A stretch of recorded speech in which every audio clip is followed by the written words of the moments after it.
Hola, soy Mauricio José Schwartz y esto es El Rey va desnudo. En los Estados Unidos hay más de 3 millones de pozos de fracking, de fractura hidráulica, en operación. Sería un poco extraño, quizás, o llama la atención pensar que hay 3 millones de puntos de terrible contaminación, de destrucción de mantos freáticos, de horrores que las autoridades encargadas de la protección del medio ambiente estarían permitiendo. Como esto no es creíble, quizás es que estamos no debidamente informados acerca del fracking y yo quiero aprovechar esta oportunidad para informar de datos. Y para empezar, vamos a empezar con un hilo que hizo Gonzalo Monroy, que he ilustrado para que veamos qué es el fracking. Esto es el fracking.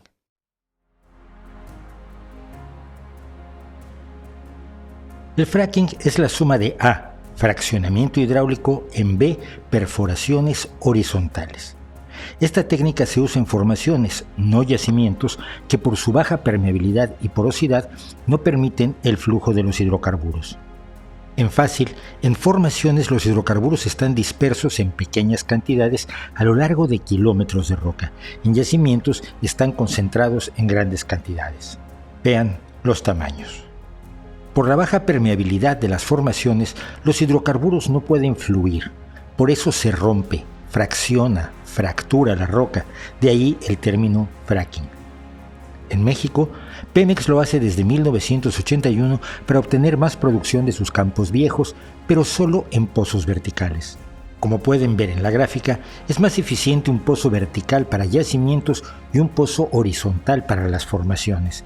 Esto tiene que ver con el área de contacto. Ojo con las profundidades. Vean dónde están los acuíferos y las formaciones. Lo retomo después. En general, las formaciones son conocidas desde 1920, pero no eran económicamente viables de forma tradicional con pozos verticales, muy poca producción. La revolución del fracking llegó cuando se combinó con la perforación horizontal. Con la perforación horizontal se hacen múltiples fracturas en el mismo pozo, así se incrementa el área de contacto y lleva a mayor producción. Como ven, los pozos horizontales son más productivos que los verticales e incluso más baratos. Acerca del temor de que el fracking contamine el agua, les pedí que pusieran atención a las profundidades. Los mantos acuíferos están dentro de los primeros 300 metros. Las formaciones están a entre 1000 y 3000 metros. Cuando ha habido contaminación de acuíferos, porque sí hubo al principio de esta técnica, fue porque los pozos no se cementaron bien. De ahí las fugas. Esto se resuelve con una buena regulación. Por eso, cuando los antifracking, los antiprogreso, quieren asustar a la gente con tremendas escenas falsas de que esta técnica contamina el agua de la llave o de los ríos, pueden afirmar con seguridad que es falso, que mienten. Si está bien hecho, no pasa. Cuando ya está la perforación con pequeñas cargas explosivas controladas, se hacen aberturas para que los hidrocarburos puedan migrar al pozo. Por la poca permeabilidad y por la alta presión, las aberturas tienden a cerrarse. Por eso se inyecta el fluido de fractura, que consiste en 99% de agua y arena y el 1% restante de surfactantes u otras sustancias químicas. Cuando los antifrackings dicen que nadie conoce la composición real del fluido de fractura, también mienten. Cuando los antifracking dicen que se ocupa mucha agua, pues en realidad la tecnología está avanzando para que incluso no se use agua. ¿Qué tan importantes son los recursos no convencionales, el shale producido con fracking? Bueno, hizo de Estados Unidos el nuevo hegemón de los hidrocarburos por arriba de Arabia Saudita y Rusia. En Estados Unidos, de los 11,9 millones de barriles diarios, 7,5 millones vienen del shale o esquisto. Estoy con Gonzalo Monroy. Gonzalo, muchísimas gracias por acompañarnos, de verdad. Mauricio, un gran gusto. Gonzalo es un consultor que tiene 20 años de experiencia en el sector energético, fundamentalmente en México, y está especializado en cuestiones como regulación, legislación, logística, desarrollo y operación de proyectos, así como análisis económico y de riesgos, porque todos estos proyectos tienen un análisis de riesgos, aunque a ustedes le cuenten que se hacen a lo loco. Él empezó su trayectoria en el sector energético con la consultoría IPD Latin America, donde desarrolló un enfoque matemático riguroso. En 2008 estuvo en la Subsecretaría de Hidrocarburos de la Secretaría de Energía de la República Mexicana como director adjunto de planeación, y allí supervisó operaciones de Pemex, de Petróleos Mexicanos, la agencia estatal, la empresa estatal de petróleos en México. Es desde 2010 uno de los desarrolladores de proyectos pioneros de energía eólica. En 2012 fundó GMS, donde ha asesorado a empresas nacionales e internacionales para participar en el mercado energético mexicano, y además es columnista y divulgador en diversas publicaciones, fundamentalmente o de manera destacada la CNN, The Economist, el Financial Times, el Wall Street Journal, Reuters, el Oil and Gas Journal y otros medios donde habla de temas energéticos fundamentalmente mexicanos. Es fundador también de la iniciativa We Tweet Energy en Twitter para difundir promover una discusión basada en hechos en el sector energético, como nuestro amigo Alfredo García lo ha hecho con la energía nuclear, ya que él es uno de los operadores de una de las centrales nucleares españolas. Gonzalo, hemos visto tu hilo sobre fracking. Mira, el problema es que la sola palabra ya evoca una serie de cosas. Entonces, vamos al argumento que uno oye generalmente de los falsos ecologistas, es decir, de la gente que tiene dogmas antes que conocimiento, y te dicen, ¿pero acaso tú querrías vivir junto a una explotación de pozos de fracking donde el agua se te incendiara? Cosa que creo que no tuvo que ver con el agua de Flint, Michigan, y donde se te muriera el ganado y tus hijos sufrieran enfermedades horrorosas. Y tú vivirías junto a una explotación así de fracking. Fíjate, Mauricio, yo te diría primero, de nuevo, agradecerte que me hayas invitado y empezaré diciendo muchas cosas que gran parte de lo que se vio ahí, hay algunas manipulaciones, pero en general es cierto. Ese tipo de cosas ocurrieron. Pero también hay que entenderlo esto en el mismo sentido de que los primeros, en ese que yo te diría pacientes que tuvieron cirugías, por ejemplo, de corazón abierto, los primeros se murieron. Esa es la realidad. ¿Qué fue lo que ocurrió? Fuimos perfeccionando las técnicas, tanto de las intervenciones médicas como también de este tipo de explotación para hacerlo de la manera más clara y segura. Uno de los temas recurrentes que mucha gente piensa es, se van a contaminar los lagos o los acuíferos de donde sacamos el agua para el consumo humano, para el riego o para la ganadería. Esto típicamente ocurre cuando no se hace bien justamente una cimentación de un pozo. Cuando se hace justamente un pozo, se hace un revestimiento, muchas veces es de concreto, puede ser incluso hasta de acero, con varios niveles de protección. En esa primera época, yo te estaría hablando del 2002 al 2005 aproximadamente, no había una regulación al respecto. Era prácticamente una cosa novel que se estaba haciendo en algunos campos de Oklahoma, en algunos campos de Texas. Lo que ocurrió fue, sí, efectivamente, que vimos de que no estaba bien para soportar esas presiones, que hay que entender que a diferencia de un yacimiento convencional, como lo pensamos en esa petrolera, estamos aquí hablando de formaciones. El hidrocarburo va a estar disperso a través de una gran área geográfica y se requiere justamente estas conservaciones a más bajas profundidades. Y empezaría con un dato. El primero, los acuíferos típicamente están entre 100 a 200 metros de profundidad. Donde se efectúa precisamente la fractura hidráulica ocurre a más de 3.000, 3.500 metros en ese caso de profundidad. Obviamente no hay forma, dada la compactación, la presión del suelo, para que se alcance a hacer una inyección a esa temperatura o esa parte y poder subir hacia los acuíferos. Típicamente era en el transporte del hidrocarburo hacia la superficie, donde si no estaba bien sellado, si lo queremos llamar así, pues simplemente ocurrían este tipo de cosas. Hay un segundo tema que se ha escuchado mucho y también por ahí vienen cosas, que es en México a veces lo tomamos con mayor costumbre, pero es de que puede producir temblores. Y es que ocurre un temblor y ¿qué va a pasar? En el caso mexicano, en el caso chileno, estamos por desgracia acostumbrados a ello, también en Japón. Pero en lugares que de pronto ocurran un temblor de 3, 4 grados, es el equivalente que vaya pasando un tráiler de 18 ruedas o un camión que lleve, por ejemplo, o incluso hasta los trenes tienen mayor número de vibraciones. Esto obviamente es cuando ocurre un desarrollo masivo de todo esto. Y ahí es donde empezaré también incluso dándote otro segundo dato. En el caso, por ejemplo, de Estados Unidos, que es uno de los dos lugares en el mundo donde ha funcionado el fraccionamiento hidráulico, estamos hablando de más de 4.200 pozos específicamente que hacen fracking. Estos en conjunto están produciendo más de 8 millones de barriles diarios. ¿Qué esto que ha hecho? Esta revolución, e incluso también valdría la pena que abundáramos un poquito de la diferencia entre lo que es la perforación de un campo normal a lo que es justamente este desarrollo masivo. Como te dije en un principio, antes teníamos un yacimiento y podíamos tener 4 o 5 pozos, dependiendo del tamaño del yacimiento, para esa explotación. Acá lo que se va a requerir hacer es un trabajo de agregación. Vemos, típicamente eso también es un avance tecnológico, que los primeros pozos de fraccionamiento hidráulico te daban 200 barriles, no 200,000, que quisiéramos que fueran tan productivos, era de 200 barriles diarios. Obviamente este pozo típicamente no iba a ser ni siquiera rentable por sí mismo y se perdía una gran cantidad de dinero, algo de lo cual también tenemos que hablar. Y eventualmente lo que se hace es un desarrollo masivo, justamente es por eso que llegamos a los 4.200 pozos, eso para dar una idea. Estamos hablando de que México en comparación en toda su historia tiene más de 8.000 pozos, imagínate. Eh, Obviamente nos lleva a que se van deshaciendo esos desarrollos masivos y en el proceso se van haciendo muchas más cosas. De un uso de agua, eso es importante, se va haciendo también un desarrollo de arenas o areniscas, se tiene que hablar de la parte de los desechos o el manejo justamente de estos desechos para evitar contaminaciones. Esto te lo puedo ir adelantando y respaldado por los datos, por la evidencia, por la experiencia. Es algo que yo siempre he dicho mucho. Mientras mucha gente tiene especulaciones, de este lado tenemos la evidencia.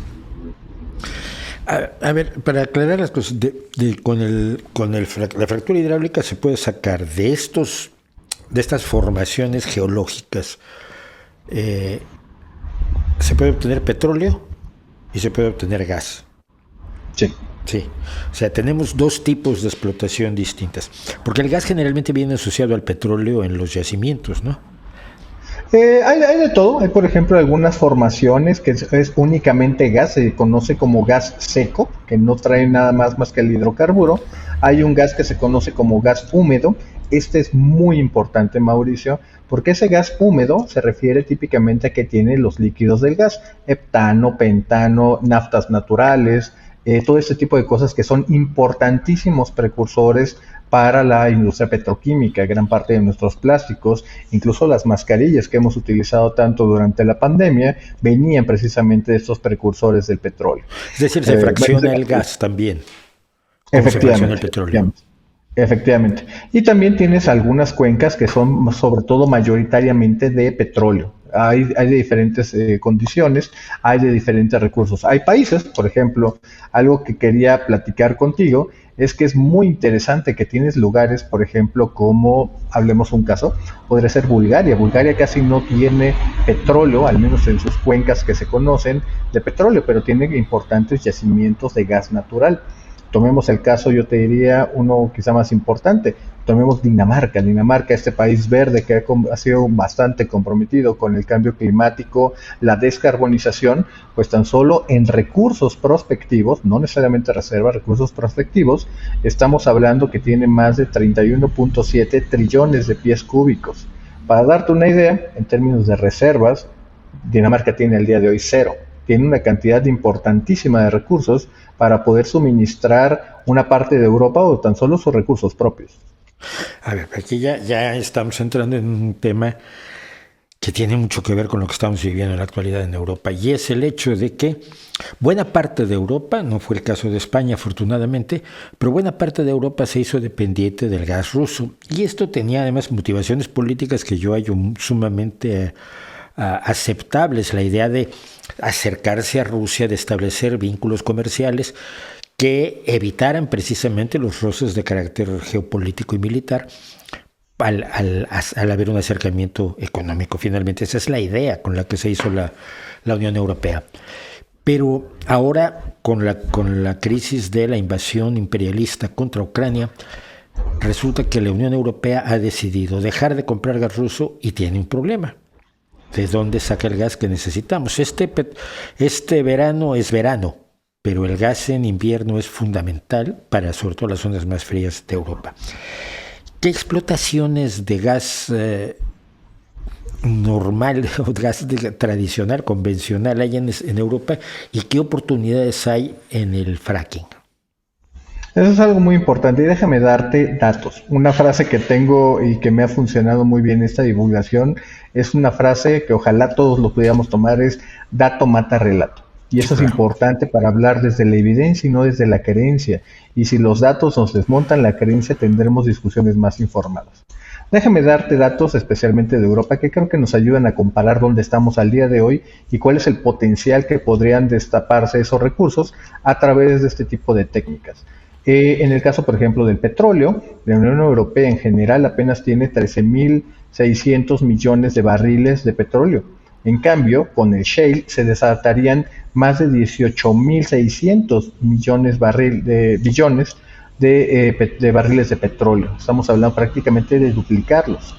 En el caso del gas natural, estamos hablando de que hay reservas probadas por poco más de 111.000 trillones de pies cúbicos. En el caso específicamente del gas natural, estamos hablando de más de 622 trillones de recursos. Eso es importante, estamos hablando de 5 veces más la cantidad de gas que podríamos encontrarlo. Perdón que te Obviamente la interrumpa, pero geografía, claro, cuando hablamos de trillones, hablamos de 18 ceros. de 18 ceros exactamente. Correcto. Sí, porque luego tenemos el problema de la traducción de los billones, No te los preocupes, miles de claro. millones y tal. Perdón, continúa.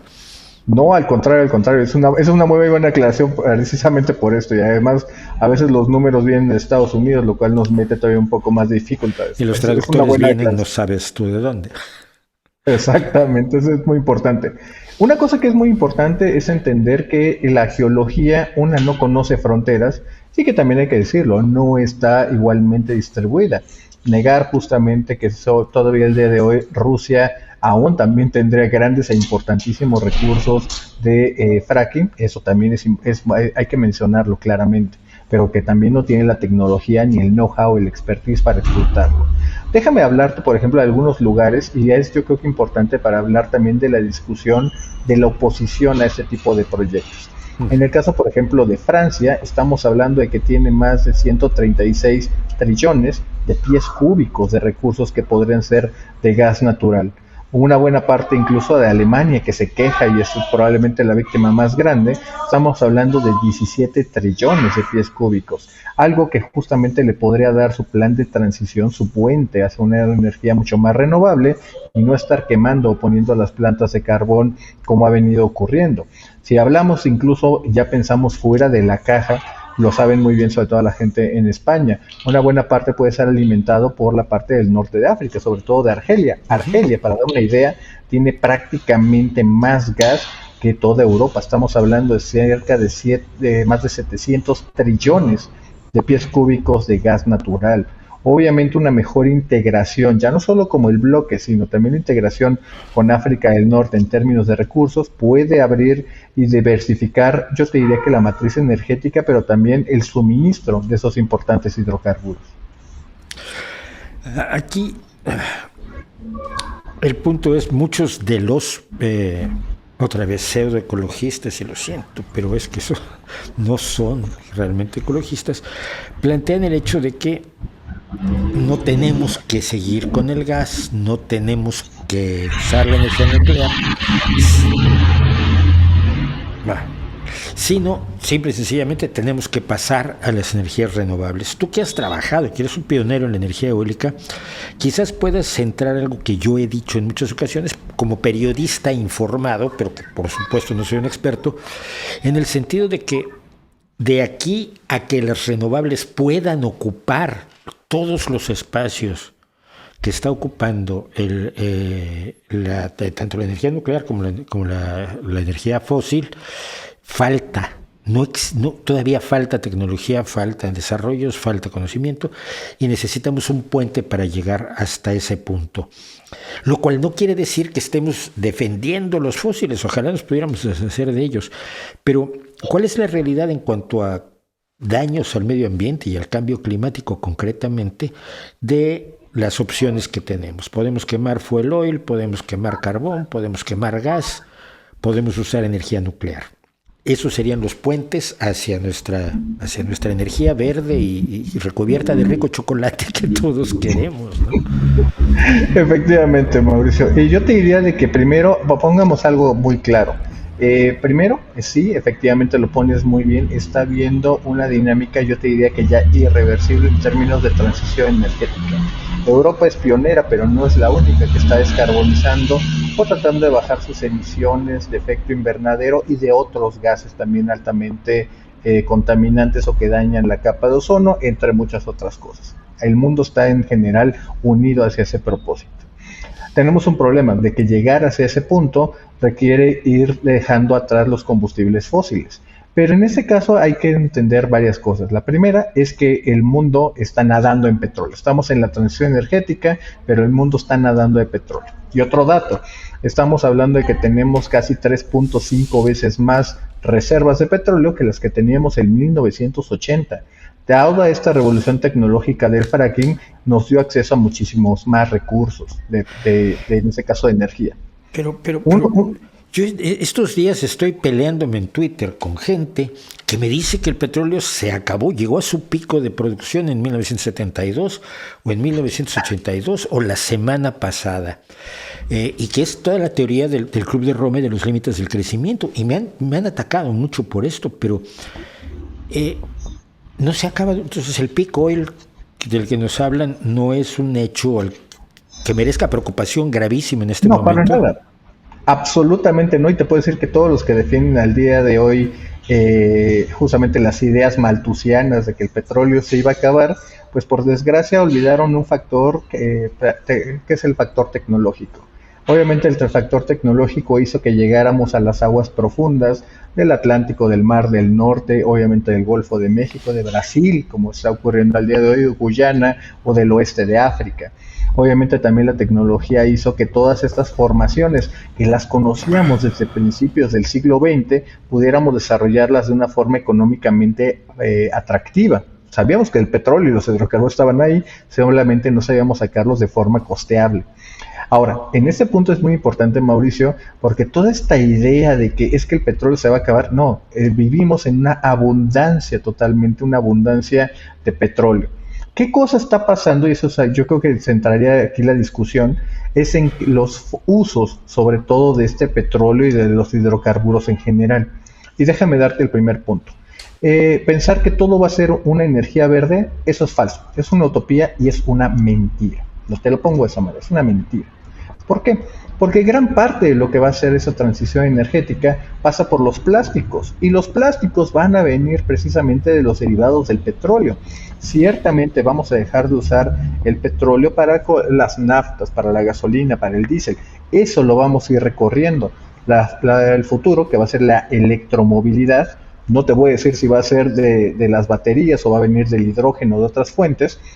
Hay una carrera tecnológica al respecto, hemos visto de los avances de los Teslas, pero pensar que todo el mundo va a tener un Tesla es igual de irreal que pensar que todos van a manejar Ferraris o Lamborghinis. Claro. No es así, vamos a ir justamente teniendo diferentes opciones de precio, diferentes opciones de comodidad, diferentes incluso hasta de usos para poder desarrollar esto. Ahora, eso es importante para entender de que gran parte de lo que está ocurriendo ya en el mundo, y lo vemos desde la India, China, Estados Unidos, en menor medida México, es justamente dejar estos combustibles para abrazar sobre todo lo que son los precursores químicos para la industria petroquímica. Una revolución que es prácticamente silenciosa, pero que puede cambiar la faz de la transición energética, es dejar atrás los plásticos de un solo uso, que sean plásticos tan resistentes. Hay unos planes muy ambiciosos, sobre todo de productores alemanes, justamente para tener plásticos que pueden llegar a ser tan resistentes y flexibles como el aluminio, pero a una fracción obviamente del costo. Llegar ahí no es sencillo, se requieren más inversiones, un apoyo decidido no solamente de los gobiernos, pero también de la industria privada. Eso ya está en marcha, Mauricio, así que en ese sentido yo te diré que vamos para allá. Tú apuntabas muy bien, y déjame apuntar en esa parte porque es algo similar a lo que escuchamos en esta parte del océano, que tiene que ver con esta visión de que no todo debe ser verde, no, tiene que ser de energías limpias. Lugares, por ejemplo, como Brasil, como el Paraguay, América del Sur en general, Colombia, Venezuela, tienen grandes recursos hídricos y pueden desarrollar una parte de ellos a través de sus energías hidráulicas, que tienen pocas emisiones de efecto invernadero. Nuclear es probablemente la base con la cual se puede construir una parte de bajas emisiones. Obviamente, y todos lo podemos recordar, atendiendo justamente cuestiones de seguridad. El accidente, conocemos y lo recordamos, el accidente nuclear de Chernobyl, pero también recordamos lo que pasó en Fukushima, donde a pesar de un evento totalmente improbable, matemáticamente imposible, pero ocurrió. Tenemos que tener este tipo de cosas para prevenir en el futuro que llegue a ocurrir. Y obviamente respetando también la voluntad de las comunidades. Yo te diría incluso de que buena parte del desarrollo de nuclear no es tanto por los costos, que son altos al principio, eso hay que decirlo, pero sobre todo que es un mantenimiento más bajo, no se detiene por cuestiones de economía o de seguridad. Se requiere muchas veces el input, o en este caso yo te diría que la aprobación social de las comunidades que van a estar cercanas a esta planta. Es por eso que a veces no es tan sencillo poder construir una planta de este tipo. Ahora, los políticos se guían por la sensibilidad social, lo cual me parece que está muy bien, pero no puede ser la única directriz del accionar. Y tenemos el caso de los transgénicos, el caso de la biotecnología en general. Yo me he metido en todos esos jardines, por supuesto, a lo largo de los años, en la energía nuclear y el fracking. La idea que se deja a los políticos y a la gente en general es que todo esto es el mal, es maldad, es malevolencia. Quien lo promueve, por supuesto, lo hace porque son asesinos, psicópatas, gente que quiere el mal para los demás, y tienes millones y millones de personas trabajando en biotecnología y en energías para matar mucha gente. Es una visión paranoica que a mí me preocupa muchísimo, pero la realidad es que dices dato mata relato, y yo estoy completamente de acuerdo. El problema es que la guerra del relato, la ciencia la está perdiendo. Y eso a mí me preocupa mucho.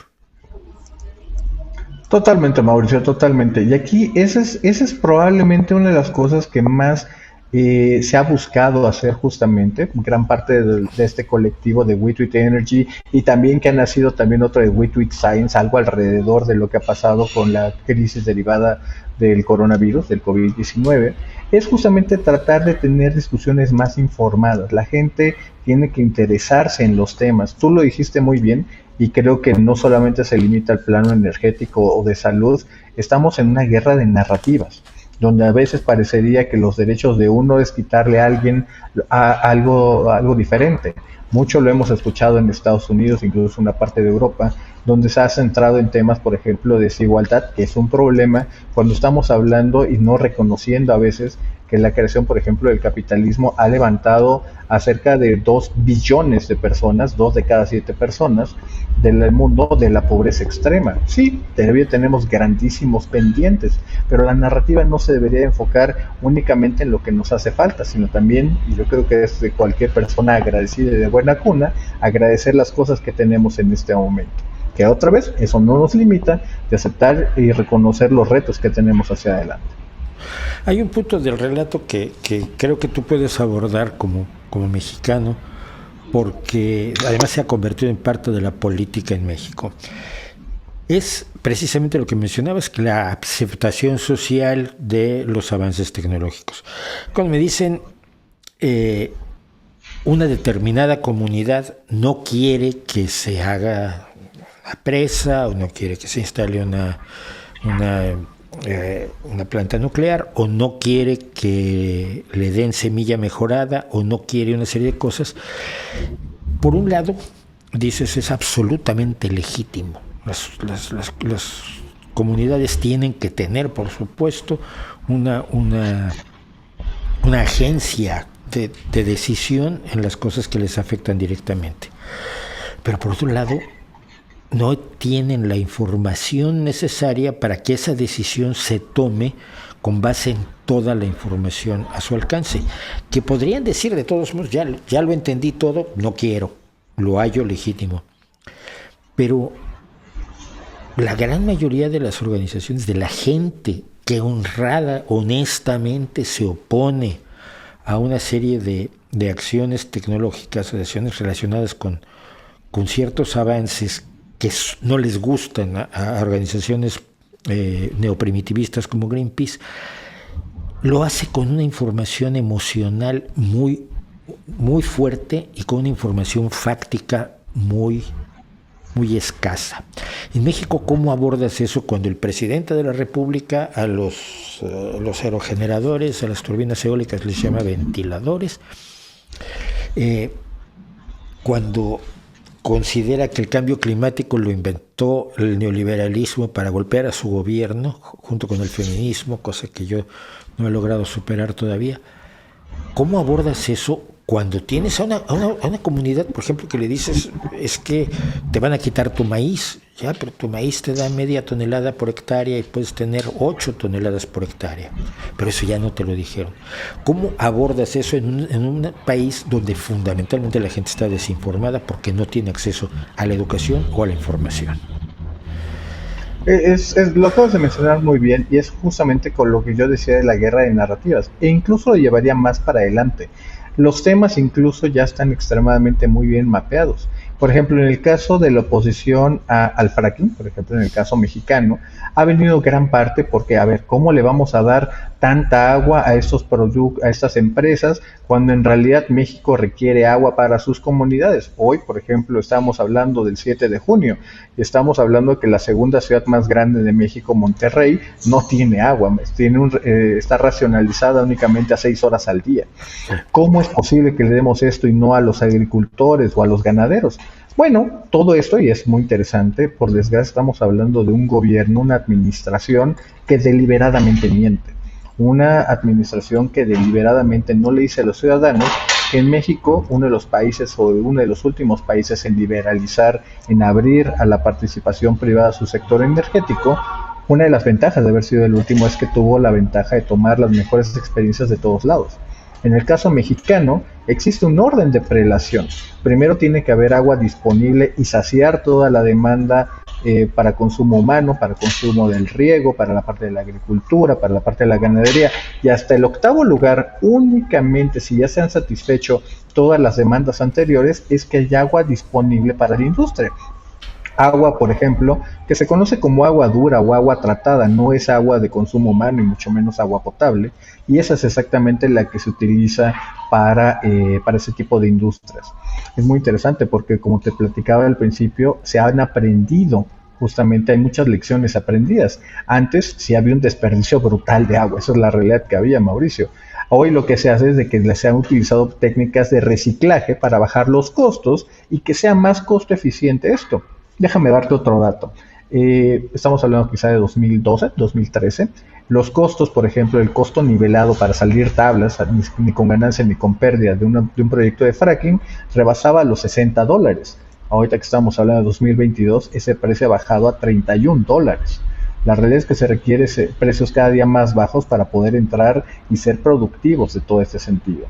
Déjame darte otro tema con respecto a la parte de la oposición que es. Uno, muy socorrido especialmente en México, especialmente en el sureste de mi país, tiene que ver con esta narrativa del despojo de la tierra. Van a venir estas grandes empresas, llámese empresas que ponen ductos, por ejemplo, de gas natural, o que ponen los aerogeneradores, o que ponen estos parques solares, y te van a quitar tu tierra. Bueno, lo que no dice el gobierno, lo que omite decir, muy a conveniencia, es de que no es que se le quite la propiedad a la gente.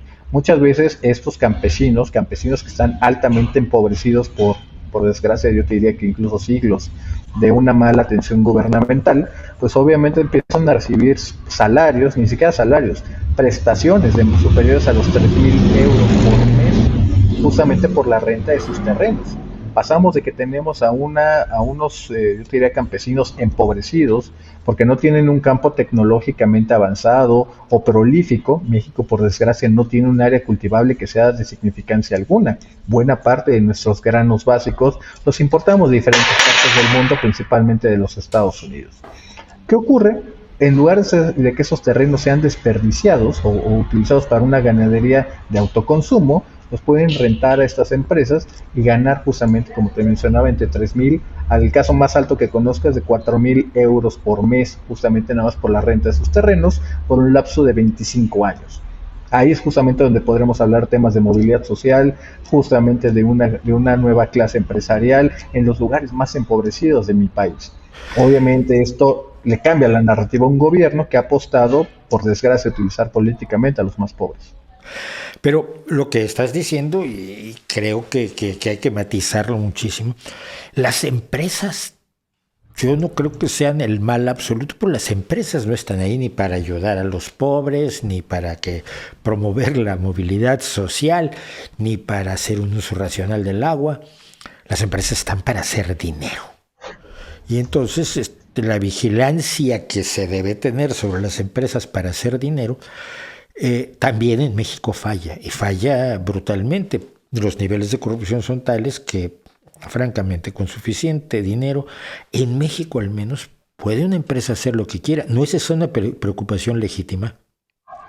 Totalmente, pero fíjate, ahí es donde entramos y lo acabas de mencionar muy bien. Las empresas vienen a hacer dinero, eso es perfecto, eso es legítimo, es lícito.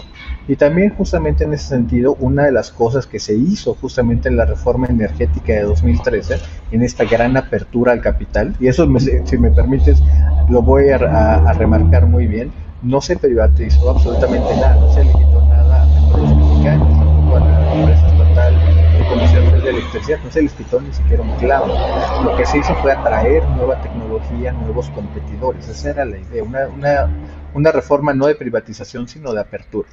Habiendo dicho eso, también hay que entender claramente de que sí se tocó claramente un tema social, de que había que tener gasto social de las empresas y de los proyectos, de los que resultaran exitosos, en las comunidades. Esta visión de que el compromiso del desarrollo energético de México tenía que ir de la mano con un componente social está a lo largo y ancho de la regulación, primero de la reforma constitucional, de las leyes secundarias que de ellas salieron y de las regulaciones al final. Déjame darte un dato que por desgracia en mi país no es tan conocido, pero que es la ley vigente todavía aquí en la tierra. Y tiene que ver con la ley de hidrocarburos. En el caso, por ejemplo, mexicano, desde 1917, todos los hidrocarburos que están en el subsuelo son de la nación mexicana, como ocurre en muchos otros países del mundo. Pero una de las cosas importantes que eso ocurrió a raíz de la expropiación petrolera de 1938 es que en México están prohibidas las concesiones. También hay un bagaje histórico detrás de todo ello. ¿Qué es lo que se hizo? Pues obviamente en una concesión tú podrías tener el dueño del recurso, cosa que sigue siendo prohibido, es la nación mexicana. Es importante porque en la ley de hidrocarburos de 2013-2014 se introdujo dos artículos, el artículo 100 y el artículo 101, donde los propietarios de la tierra o los derechos de la tierra pueden tener derecho hasta un 3% de la producción. Lo que se buscó es tratar de alinear y buscar que fueran las comunidades también copartícipes sin riesgo, eso es importante, sin riesgo justamente de tener estos recursos.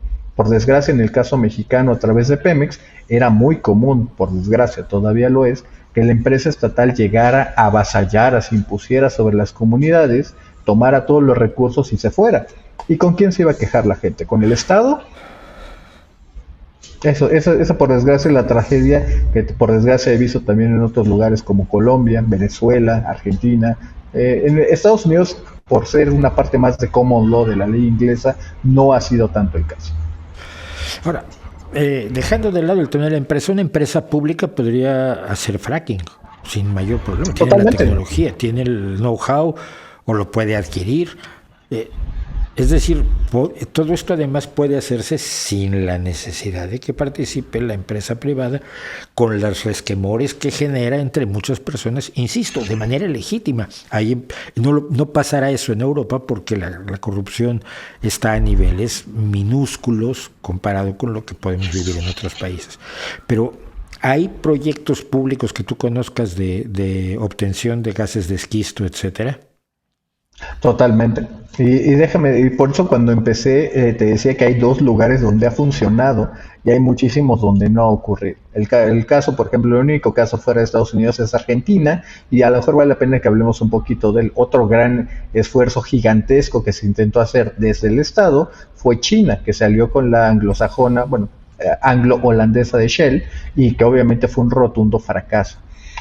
¿Por qué es importante entender esto? Esto, yo te diría, Mauricio, por desgracia hay cosas que la experiencia no se puede comprar. No es una cuestión de los fierros. Tiene mucho todavía que ver una parte de un riesgo, de un manejo, de una experiencia de cómo hacer ese tipo de proyectos. Cuando justamente tú leías mi currículum o mi experiencia, uno de los proyectos que me tocó a mí supervisar desde la Secretaría de Energía fue a Pemex en el proyecto de Chicontepec. Quizá el nombre no le suene a muchos, no tendría por qué hacerlo, pero es prácticamente el corazón de Veracruz, sur de Tamaulipas, es la costa oeste del Golfo de México. Ahí yo te diría que tenemos un océano de petróleo, ahí hay un océano de petróleo, incluso que rivaliza con la cuenca del Permian, que produce más de 5.5 millones de barriles diarios. Los recursos de hidrocarburos están ahí. Sin embargo, el desarrollo masivo de los campos, no hay empresa en el mundo, ni la más grande, ni las siete hermanas o las derivadas ahora de ellas, que pudieran desarrollarlo solos. Se requiere yo te diría que es un ejército de liliputenses tratando de desarrollar esto. Es obviamente tratar de desarrollar las cadenas de suministro para poderle dar pie a todo esto. Es también desarrollar las cadenas de logística para mover las arenas, para mover los equipos, para tener incluso una buena relación con las comunidades. Todo eso son lo que yo te diría que en la parte del subsuelo, los recursos ahí están. Las condiciones arriba del suelo, ya estamos hablando de marco contractual, de legislación, de regulación, incluso algo que está ahorita muy de moda, sobre todo en Europa, con respecto incluso hasta cuál va a ser el tratamiento fiscal que se le va a hacer a todo esto. Incluso yo te diría, a diferencia, y es un rasgo muy particular que tiene la industria, sobre todo del fracking, no es tanto en el riesgo.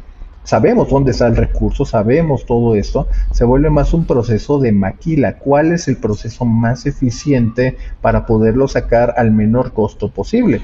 Obviamente, y eso lo voy a subrayar también siempre, siempre respetando la regulación y los derechos de las personas. De otra forma, no hay proyecto que valga la pena sacar. Aquí, regresando a Europa, porque además yo me acuerdo que cuando Pemex se encontraba un yacimiento, pues llegaba y adiós. Si no le gustaba a la comunidad, pues mala suerte para la comunidad, ¿no? O decidían poner, no sé, un complejo petroquímico como el de Cangrejera en su momento, y si a usted no le gusta, mire para otro lado porque no lo va a poder evitar. Pero Europa en este momento puede salvarse, por lo menos temporalmente y en lo que llega aquel momento, con el fracking, porque vamos a hablar de riesgos.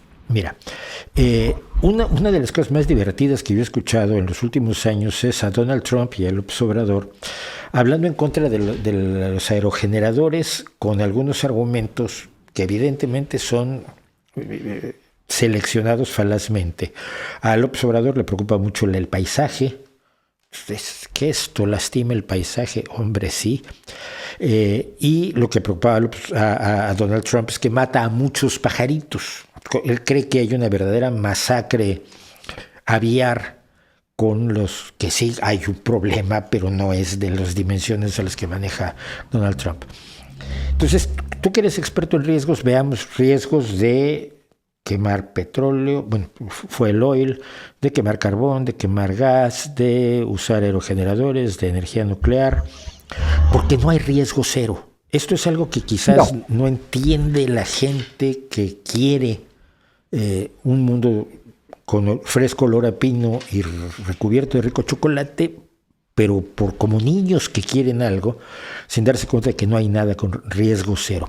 ¿Cuáles son los riesgos de las distintas formas que tenemos de energía en lo que llegamos a las energías verdes y qué riesgos tienen las energías verdes?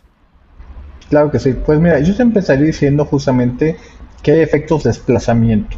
Y por ejemplo, aquí tenemos que hablar claramente que en lo que llegamos a desarrollar más capacidad nuclear el gas natural es ese gas de transición, es el gas puente, el combustible puente, si lo queremos llamar así. ¿Y por qué? Por una razón muy específica. Es la que nos permite una mejor quema, una más eficiente, precisamente de las plantas de ciclo combinado, que obviamente nos van a dar energía base, energía que es mucho más fija, si lo queremos llamar así, con menos variabilidad y de la más confiable. Además de que las turbinas están operando prácticamente por arriba del 95-97% de su capacidad de diseño, de su capacidad instalada.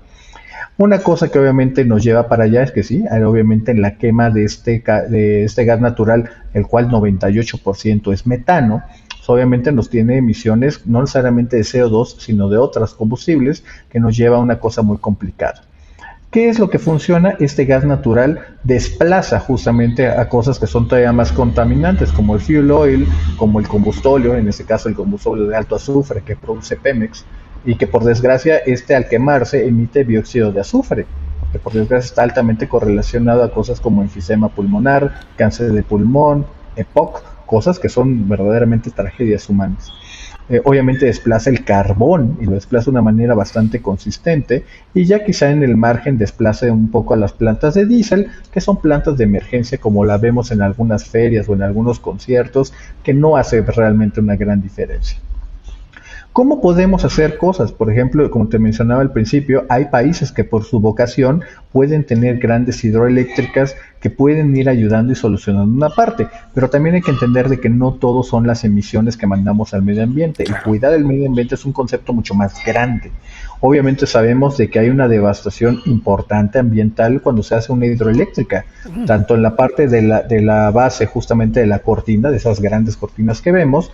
La parte que está en la base de esa pared es prácticamente un territorio muerto. Ahí no va a crecer nada prácticamente nunca jamás. Obviamente embalsamar, justamente llenar de agua estos grandes vasos, también tiene una afectación muy importante y hay que mencionarlo.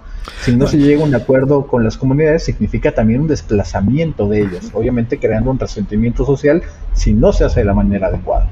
Sí, ahora que regresamos, quiero que regreses a lo del riesgo, pero quería meter este paréntesis porque cuando yo era joven se hizo el último gran proyecto hidroeléctrico mexicano, que fue, no me acuerdo, Chicoacén. Chicoacén en Chiapas, sí. Sí, Infiernillo, todas esas. Y yo recuerdo a mis amigos que estudiaban biología yendo a hacer a toda velocidad el catálogo de especies endémicas de aquel cañón, no me acuerdo cómo se llamaba, era el cañón del Sumidero, precisamente. Es correcto. Hacerlo a toda velocidad, porque esas especies iban a desaparecer, punto. No había forma ni siquiera de trasladarlas, de encontrarles otros espacios. Entonces aquellos biólogos trabajaban a toda velocidad, clasificando especies que iban a desaparecer en el momento en que se pusiera en operación la presa. Es decir, esto es lo que mucha gente olvida, como puede olvidar la ruptura de la presa de Banqueao, que se llevó a 300,000 personas en una tarde. Pero bueno, simplemente por meter el tema que yo recuerdo de Chicoacén. Sigue, por favor. No, y a eso es a lo que me refiero, es justamente el cuidado del medio ambiente, es mucho más que las emisiones. Ese es probablemente el punto que la gente con el cual más se debe quedar, no solamente son las emisiones. Obviamente, como lo mencionábamos ahorita, las hidroeléctricas tienen un efecto.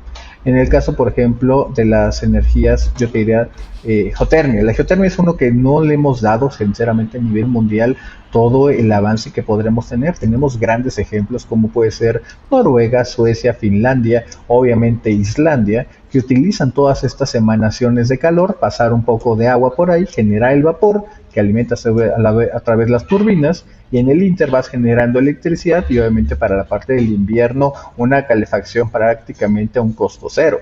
Imagínate nada más por un segundo, Mauricio, lo que significa tener energía eléctrica a costo cero. El mundo sería un lugar muy diferente. Obviamente cuando llegamos a cosas como la parte de la energía solar, estamos hablando de que todavía en este momento las configuraciones con las cuales estamos experimentando, a pesar de que llevamos un gran cacho avanzado, pues van haciendo que requiere terrenos o grandes extensiones de tierra. Encontrar, por ejemplo, y ahí sí voy a hablar de nuevo de dos lugares que creo que son los más emblemáticos. Una parte es el Medio Oriente, que estamos hablando de que tiene estas grandes reservas todavía de hidrocarburos, de petróleo y de gas natural, pero tiene todas estas grandes áreas que todavía son desiertos, que pueden ser utilizados para esta generación eléctrica. Ya están pensando incluso más adelante lo que va a ser la segunda o tercera iteración tecnológica y posicionarse muy bien a lo que viene. Hablemos, por ejemplo, de lo que está ocurriendo, como lo mencionábamos, de la energía eólica, justamente estos aerogeneradores. Cuando yo empecé a hacer proyectos en el 2010, estábamos hablando de que había turbinas de 1.5 megawatts. Ahorita ya se ha desarrollado la más nueva, que es de más de 15 megawatts. Es un avance de 10, un factor de 10 en su avance tecnológico. Y obviamente tendremos que encontrar cuáles son los puntos esenciales. Una cosa que quizá, y eso lo saben muy bien en la parte de España, sobre todo lo que ocurrió en los principios de este año, los primeros meses de enero y febrero, es que una consecuencia que tenemos que tener mucho, y de nuevo es muy preliminar todavía la información, y ojalá que no sea el caso, es acerca de la dislocación, de la disrupción de las corrientes de aire producto del cambio climático.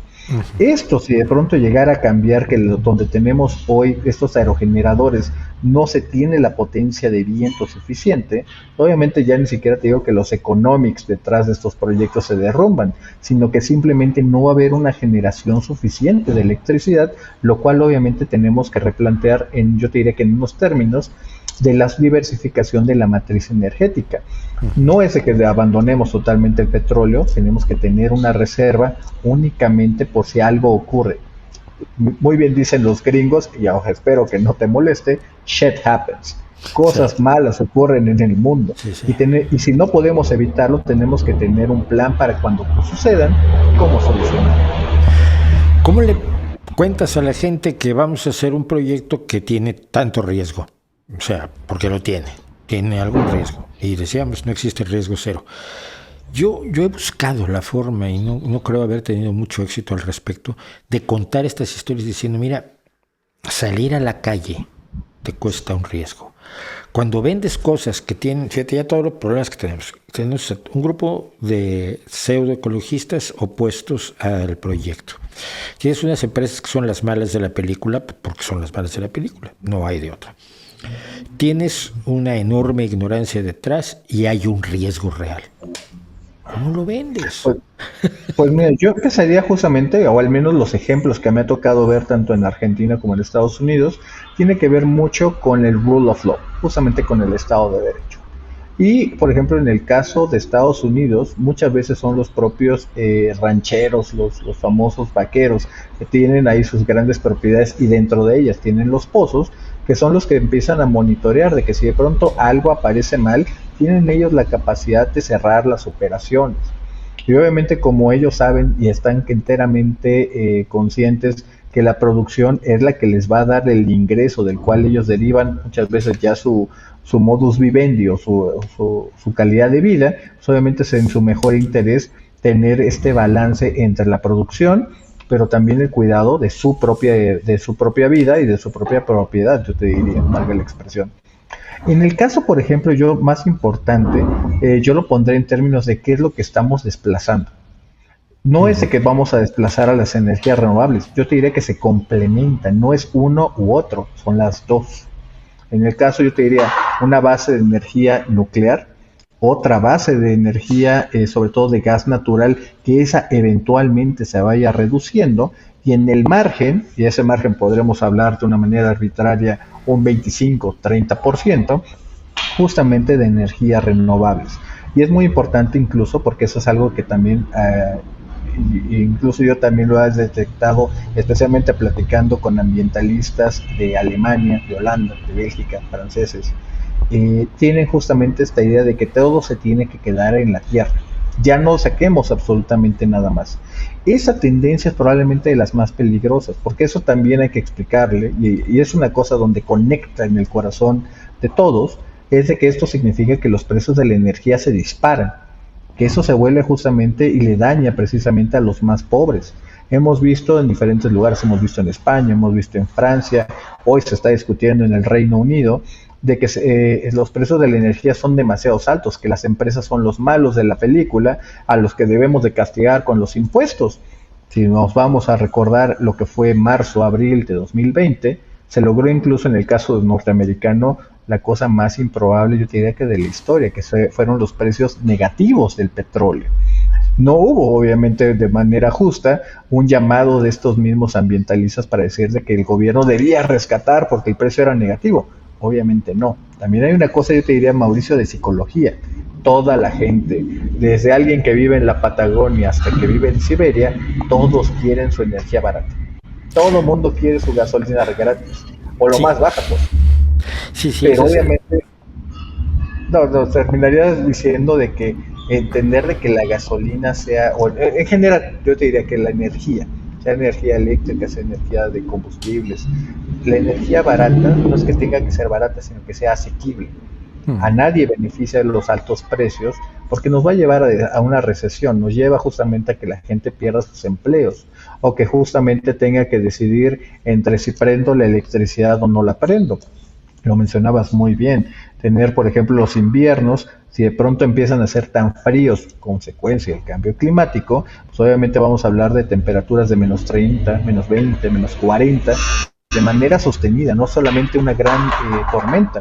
Y en el caso, por ejemplo, de lugares, llámese algo que está ocurriendo esta misma semana en la India, Pakistán, con calores que rebasan los 50, 51 grados en la superficie. Es algo muy complicado.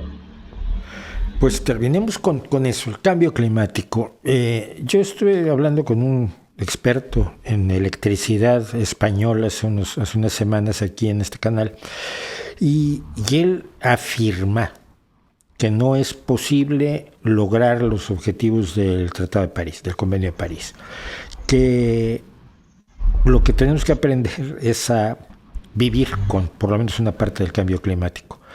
Y ahí me gustaría tu opinión, ¿cómo vamos a abordar, cómo podemos abordar realmente, qué perspectivas reales, más allá de lo que debería de ser, que ojalá y fuera, pero los cuentos de hadas a veces no se hacen realidad, a veces sí, pero muchas veces no se hacen realidad. ¿Cómo abordamos, cómo se puede ver el futuro del cambio climático de aquí a 2030, 2050, que se ponen como fechas fundamentales en la reducción del aumento de la temperatura media del planeta desde el punto de vista de la tecnología energética? Mira, yo te diré que 2030 está prácticamente a la vuelta. Eso ya está ocurriendo. Todo lo que está haciéndose o dejándose de hacer el día de hoy va a repercutir en 2030 directamente. Hay algunos elementos que te diré que son positivos. En algunos de ellos es, por ejemplo, que las grandes empresas se están deshaciendo de activos, principalmente de refinerías, invirtiendo más en la parte de petroquímicos.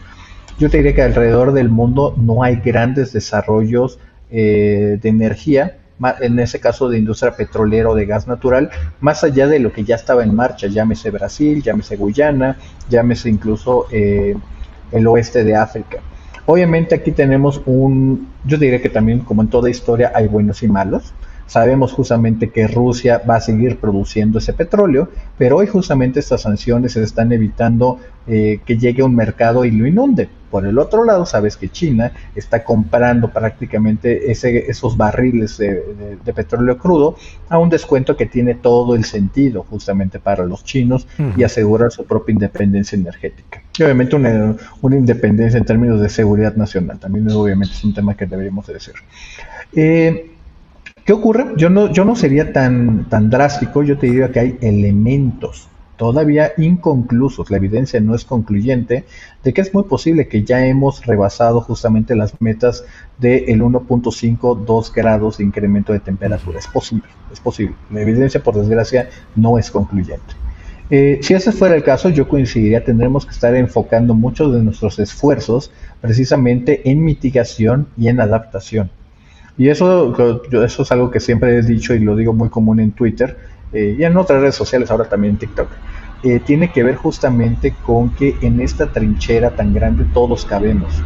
Tenemos que repensar absolutamente todos, desde cosas yo diría que tan disímbolas, como la parte de la arquitectura para tener las viviendas que puedan adaptarse a este clima extremo, porque la forma en que yo lo he expresado quizá la más sencilla para hacer entenderlo, y muchos amigos científicos me han dado más de un golpe en la cabeza por ello, es de que el cambio climático, la forma quizá más sencilla de entenderlo, es decirle adiós al clima templado.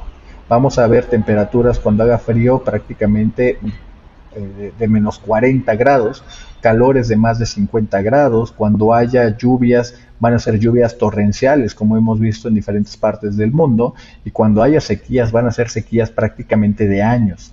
Estos swings tan violentos del clima tenemos que aprender a vivir con ello y adaptarnos. Y obviamente también, incluso yo te diría, Mauricio, con eso cerraría, es de que también hay que entender cuál es el costo de bajar esas emisiones. Y quizá el único punto positivo que salió del COVID-19 tiene que ver con que vimos el mundo detenerse. Y el mundo detenerse hizo que las emisiones bajaran y tuviéramos un respiro.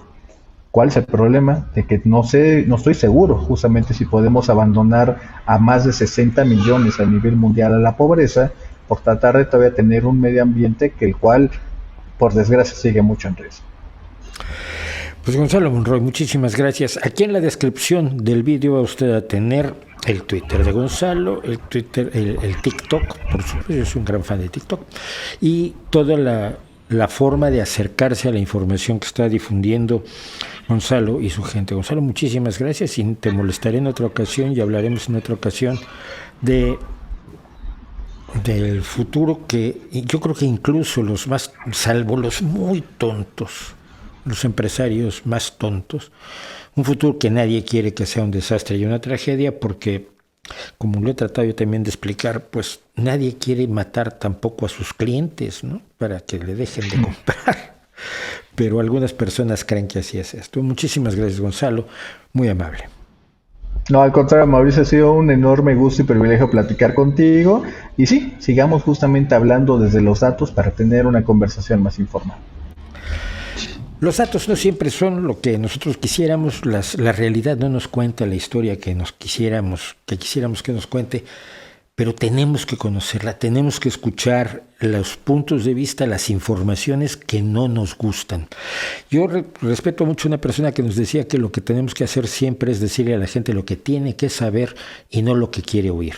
Lo que quiere oír la gente lo dicen los populistas, la realidad, la ciencia, el conocimiento, los datos, la tecnología, son lo que todos nosotros tenemos que saber para poder participar claramente y de manera inteligente y eficaz en la construcción del futuro que todos queremos. ¿No cree usted?